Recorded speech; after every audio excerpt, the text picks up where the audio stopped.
Up guys, welcome back to my YouTube channel. ಯಾರೆಲ್ಲ ಇನ್ನೂ JK YouTube ಚಾನಲ್ನ subscribe ಮಾಡಿಲ್ಲ, ಆದಷ್ಟು ಬೇಗ ಸಬ್ಸ್ಕ್ರೈಬ್ ಮಾಡಿ, ಶೇರ್ ಮಾಡಿ, ಲೈಕ್ ಮಾಡಿ ಅಂತ. ಇವತ್ತಿನ ವ್ಲಾಗ್ ಏನಂತ ನೋಡೋಣ. ಇವತ್ತಿನ ವ್ಲಾಗ್ ಬಂದು A day in my life. Actually ಇವತ್ತು ಟ್ಯೂಸ್ಡೇ ನಾನು ಏನೆಲ್ಲ ಮಾಡಿದೆ ಅಂತ ನಿಮ್ಮ ಮುಂದೆ ಶೇರ್ ಮಾಡ್ತೀನಿ. ಆ್ಯಕ್ಚುಲಿ ಇವತ್ತು ಮಾರ್ನಿಂಗ್ 8:30 ಆಗಿ ನಾನು ಎದ್ದೆ. ಆ್ಯಕ್ಚುಲಿ ಎದ್ದುಬಿಟ್ಟು ಫಸ್ಟ್ ಔಟ್ಸೈಡ್ ವ್ಯೂನ ನೋಡಿದೆ. ಸಖತ್ತಾಗಿತ್ತು ವ್ಯೂಸ್ ಆ್ಯಂಡ್ ಫ್ಲವರ್ಸ್ ಆಯಿತು, ನೋಡಲಿಕ್ಕೆ ತುಂಬ ಖುಷಿಯಾಗಿತ್ತು.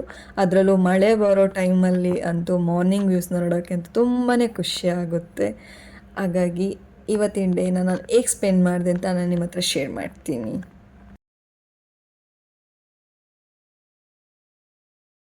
ಆ್ಯಕ್ಚುಲಿ ನಾನು ಮಾರ್ನಿಂಗ್ ಎದ್ದು ಫ್ರೆಶ್ ಅಪ್ ಆಗಿದ್ದೆ. ಹಾಟ್ ವಾಟರ್ ಬೇಕೇ ಬೇಕು. ಅದ ನಂತರ ನಾನು ಬ್ರೇಕ್ಫಾಸ್ಟು ಎಲ್ಲನೂ ಫ್ರೂಟ್ಸ್ ತಿನ್ನೋದಾಗಿರ್ಬೋದು, ಡ್ರೈ ಫ್ರೂಟ್ಸಿಂದನೂ ಎಲ್ಲನೂ ಹಾಟ್ ವಾಟರಿಂದನೇ ನಾನು ಸ್ಟಾರ್ಟ್ ಮಾಡೋದು. ಮಾರ್ನಿಂಗ್ ಫ್ರೆಶ್ ಅಪ್ ಆಗಿದ್ದ ನಂತರ ಫಸ್ಟ್ ನಾನು ಕುಡಿಯೋದು ಹಾಟ್ ವಾಟರ್.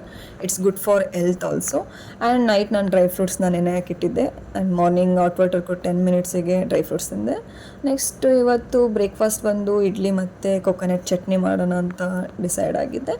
ಹಾಗಾಗಿ ಕೊಕೊನಟ್ ಚಟ್ನಿ ಮಾಡಿ ನಂತರ ಇಡ್ಲಿ ಮಾಡೋಷ್ಟು ಟೈಮ್ ಇರಲಿಲ್ಲ, ಹಾಗಾಗಿ ಔಟ್ಸೈಡಿಂದ ನಾನು ಆರ್ಡರ್ ಮಾಡಿ ತರಿಸ್ಕೊಂಡಿದ್ದೆ.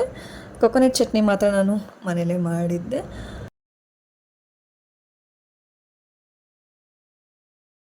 ಇಡ್ಲಿ ಅಂತೂ ತುಂಬಾ ಸಾಫ್ಟಾಗಿ ಸಹ ಇತ್ತು ಮತ್ತು ತುಂಬಾ ಟೇಸ್ಟಿಯಾಗಿ ಇತ್ತು. ಆ್ಯಕ್ಚುಲಿ ನಾನು ಮಾರ್ನಿಂಗ್ ಬ್ರೇಕ್ಫಾಸ್ಟ್ ಜೊತೆ ಕಾಫಿ ಟೀ ಏನೂ ಸಹ ಕುಡಿಯೋದಿಲ್ಲ. ಹಾಗಾಗಿ ನಾನೊಂದು ಬ್ರೇಕ್ಫಾಸ್ಟಲ್ಲಾಗಿ 1.5 ಅವರ್ ಬಿಟ್ಟು 1 ಗ್ಲಾಸ್ ಹಾರ್ಲಿಕ್ಸ್ ಕುಡಿತೀನಿ. ಅದ್ರ ಜೊತೆಗೆ ಫ್ರೆಶ್ ಫ್ರೂಟ್ಸ್ ಏನಾದರೂ ಇದ್ದರೆ ಅದನ್ನು ಸ್ವಲ್ಪ ತಿಂತೀನಿ. ಆ್ಯಕ್ಚುಲಿ ನಾನು ಮಾರ್ನಿಂಗೇ ಎಲ್ಲ ಬಟ್ಟೆನ ವಾಷಿಂಗ್ ಹಾಕಿದ್ದೆ, ಯಾಕಂದರೆ ನಿನ್ನೆ ಸ್ವಲ್ಪ ಮೋಡಾಯಿತು, ಯಾವ ಬಟ್ಟೆನೂ ವಾಶ್ ಮಾಡಲಿಲ್ಲ. ಹಾಗಾಗಿ ಇವತ್ತು ಸ್ವಲ್ಪ ಬಿಸಿಲಿರೋದ್ರಿಂದ ಎಲ್ಲ ಬಟ್ಟೆನ ನಾನು ವಾಶ್ ಮಾಡಿ ಹಾಕಿದ್ದೆ. ವಾಶ್ ಮಾಡಿ ಒಣಗಾಕುವಾಗ ನೆನಪಾಗಿದ್ದು ಒಂದು ಥಿಂಗ್, ಏನು ಲಂಚ್ ಮಾಡೋಣ ಅಂತ. ಆಗ ಸಿಂಪಲ್ಲಾಗಿ ನೆನಪಾಗಿದ್ದು ಫಿಶ್ ಫ್ರೈ, ದಾಲ್ ರೈಸ್ ಮಾಡೋಣ ಅಂತ ನೆನಪಾಯಿತು.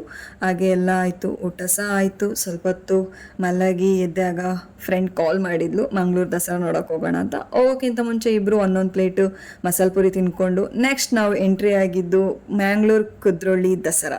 ನನಗೆ ಅಂತೂ ತುಂಬಾ ಖುಷಿ ಆಯಿತು ಅದನ್ನು ನೋಡಿ, ಯಾಕಂದರೆ ಇದು ನನ್ನ ಲೈಫಲ್ಲಿ ಫಸ್ಟ್ ಟೈಮ್ ನಾನು ಮ್ಯಾಂಗ್ಳೂರು ದಸರಾ ನೋಡ್ತಾ ಇರೋದು. ಹಾಗೆ ಇನ್ನೂ ಯಾರ್ಯಾರು ಮ್ಯಾಂಗ್ಳೂರು ದಸರಾ ನೋಡಿಲ್ಲ, ಆದಷ್ಟು ಬೇಗ ವಿಸಿಟ್ ಮಾಡಿ ನೋಡಿ ಅಂತ ಹೇಳಕ್ಕೆ ನಾನು ಇಷ್ಟಪಡ್ತೀನಿ.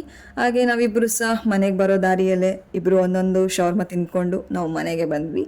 ಈ ವ್ಲಾಗ್ ನಿಮಗೆ ಇಷ್ಟ ಆಗಿದ್ದರೆ ಲೈಕ್ ಮಾಡಿ, ಶೇರ್ ಮಾಡಿ, ಸಬ್ಸ್ಕ್ರೈಬ್ ಮಾಡಿ ಅಂತ ಹೇಳ್ತಾ ಇವತ್ತಿನ ಈ ವ್ಲಾಗ್ನ ಇಲ್ಲಿಗೆ ಎಂಡ್ ಮಾಡ್ತಾ ಇದ್ದೀನಿ. Thank you.